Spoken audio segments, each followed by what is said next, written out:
Well, hello everybody. Wayne here from Graybeards. Welcome to another episode of Drive Time.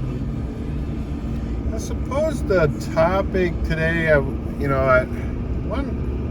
know, some of you may know this YouTuber is a Tractor Time with Tim.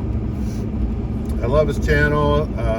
Great guy. He's been primarily, he looks at a bunch of, let me preface this, he doesn't strictly use the old green tractor, aka John Deere, but he's always had John Deere products. He does a lot of reviews on different equipment from what I've seen, but recently he purchased a new tractor and he touted the cost, right? The cost difference between a John Deere and this new tractor that he bought. And I've seen a couple other channels touting this brand tractor, the TYM. I haven't done my research totally on them. I've heard that they might have been the Branson, but I'm not sure. I'm going to do some more research on it, but I wanted to touch a little bit on it. This guy was a staunch John Deere guy. Whenever I watched him, he's always had his John Deere. He even has a tractor. He names it Little Johnny. But the problem I have, and I get the whole money thing. That's the same with Kubota. When Kubota first started coming over here, and this is in no way say their products aren't any good. They obviously, Kubotas are one of the #1 selling tractors out there. So this new tractor's TYM. I ain't gonna lie, I've looked at some of their stuff and I like it. I think it's pretty decent. The cost doesn't seem to be too bad, but the problem I have, and the same problem I have with all these other foreign car companies, pushing their products and people buying them over American-made products. I try to buy American.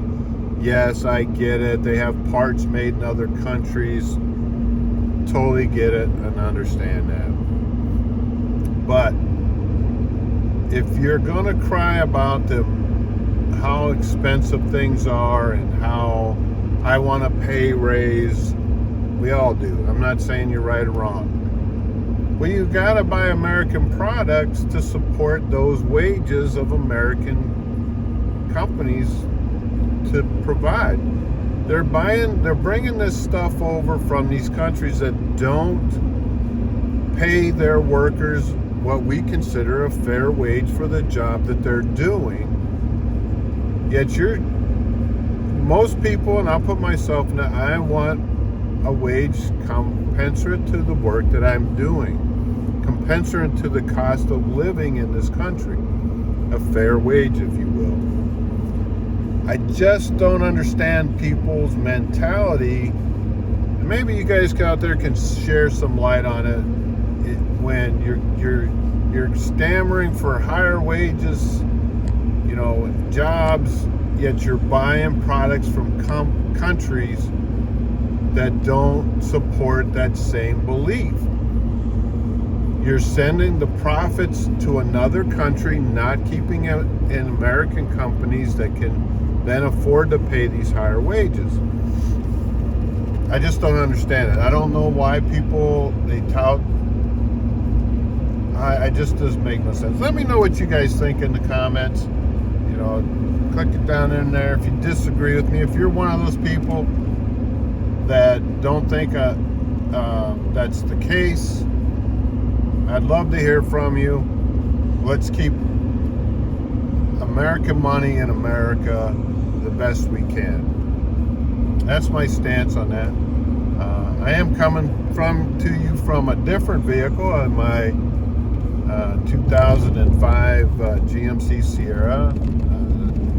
Yes, I do know how to do a headliner. I've done this one, but it was after I did the one in my Tahoe, and I learned a little bit from the Tahoe about the glue. That's the key thing, is the glue.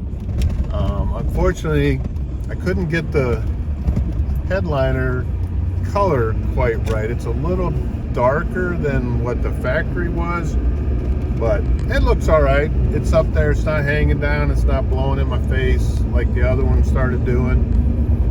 And the one thing I did differently on this one, I rolled the headliner around the edges here and glued it there, about a half inch or so. Personally, I think it looks a lot better. I think it'll last a lot longer. Well, again, I'm not a professional. Anyways, a little bit off subject. I try to buy American. Yes, I've had Toyotas and Hondas and Nissans and Suzuki. I currently own a BMW/Toyota. What else have I had? Like both my John Deere tractors that I've owned had Yanmar engines. We all know those come from Japan. But that same goes to, we talk about tractors, Mahindra, right? They sell tractors everywhere. They're here in the U.S. Do you think it's worth the few $100s or a few thousands of dollars that you pay less? But I think do you get more? I don't know. Are the capabilities the same? Maybe. Tractor Time with Tim did a great job explaining and showing why he's made his decision to purchase that. And he got more tractor from what I understand. He got more tractor options and I don't know about capabilities than what he would have paid buying a John Deere. I'm not saying he's wrong. I just have a problem with it, and I'm sure a lot of people don't, because I see, you get the Japanese auto manufacturers are so embedded in this country that you might as well consider them American vehicles. Even though the parent company's in Japan, any profits from the sale of that vehicle don't stay here, they go back to Japan. But they're employing tens of thousands of people at the dealership to work on them, to build them or assemble them. The last I checked, I think the Toyota 4Runner was the only, one of the only, there may be more. I like trucks, we all know that are watching know I'm a truck guy, but the 4Runner, my daughter bought one. And I told her, I said, great, the only one that's not built in America, you had to buy it. Both my daughters own Toyotas. They bought them both brand new, but that's their choice, their money, and they're great vehicles. They truly are. That's not the issue. My first pickup truck that I ever bought was a Toyota. It was used.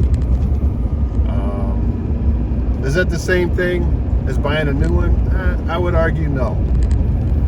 Because then the profits are back and profits from the sale of that used vehicle is staying here.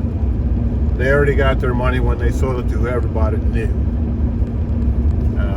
Let's see, what else was it? We got about another minute. Not much. Hey, in the last episode of Graybeards, I want to give a shout out to the old rocket man, I call him, Elon Musk and his team that successfully went and got the stranded astronauts, and I used stranded loosely. Apparently they had a means to get back, but some congressman, senator, blowhard, whatever, said they always had the opportunity to come back. And I did a little research on that. Apparently what was up there was broken, and they deemed it not safe. So is that really having the ability to come back? I would say no. But anyways, hope you enjoyed it. I'm going to stop there here, and we'll catch you on the next one. Again, if you have any questions, comments, I love to hear from you. I try to reply to everybody. I think I do anyways. If I haven't, I'm sorry, my apologies. But enjoy your weekend. It's a Friday. I'm driving around in my bouncy truck. And we'll catch you on the next one.